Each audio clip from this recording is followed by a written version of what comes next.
Would you like to see at some point a different reserve currency away from the U.S. dollar? I'm torn on that issue. I'm torn on that issue. It's a tough issue. You know, as we see the strength, a greater global spread to demand and to economic wealth, there may be, to some degree, an eventual inevitability of you know, other economies' currencies becoming also playing some role in a reserve currency. But look, my view is that, as I've said before, the United States is our closest neighbor and greatest friend and ally. And you know, in the short term, I'm happy to see the United States be the reserve currency, because I think American leadership is good for Canada and good for the world.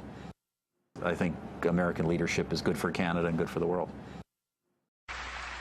All right. Gentleman right here in the blue.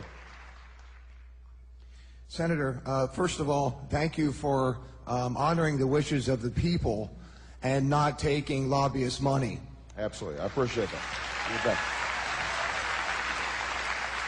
It's been reported that you and your wife are in the globalist CFR, which is a Council on Foreign Relations. I'd like to know if that is true. And also, I'd like to know where you stand on the North American Union, which has been confirmed recently in the press. Ron Paul actually spoke about it, and the Congress has actually spent some money on it. This North American Union involves a union much like the European Union, only with Canada, Mexico, and the United States, and the possible merging of the money system into a piece called the Amero, which would actually strip the United States of some of its sovereignty and perhaps our rights. Where do you stand on that? Well, first of all, I'm not the Council on Foreign Relations. I don't know if I'm a official member. I've spoken there before. It basically is just a forum where a bunch of people talk about foreign policy, and so there's nothing. There's no official membership. I don't have a card or, you know, a special handshake or anything like that.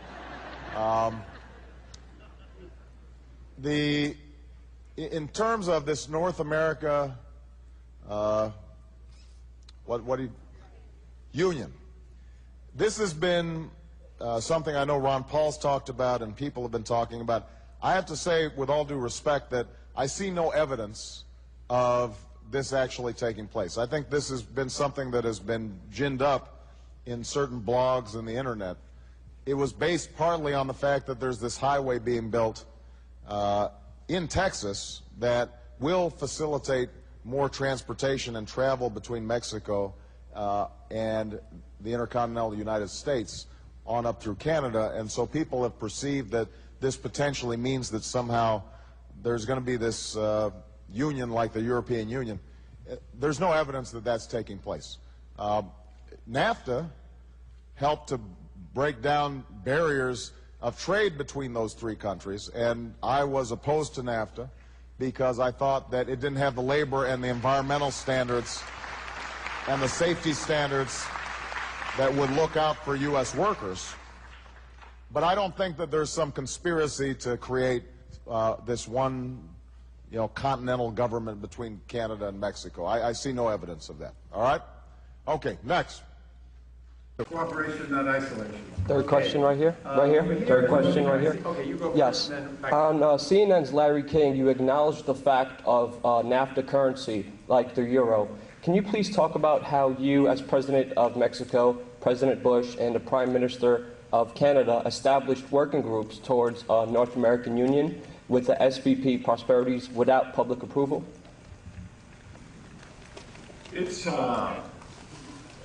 there is the original document, the original commitment, and there is supposed to be follow-up procedures. There is supposed to be committees to discuss and to advance, but that's not happening. We're still tied up to the original document.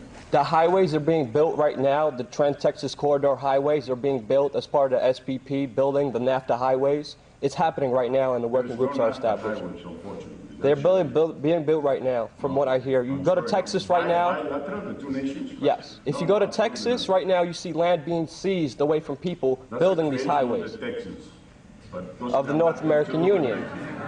Keep it as a question if you would. No, there's nothing going on in joint investment in infrastructure or any other thing. And so that's why my claim is that we should move ahead. There is this promotion of this idea of a NAFTA highway, a highly technological highway.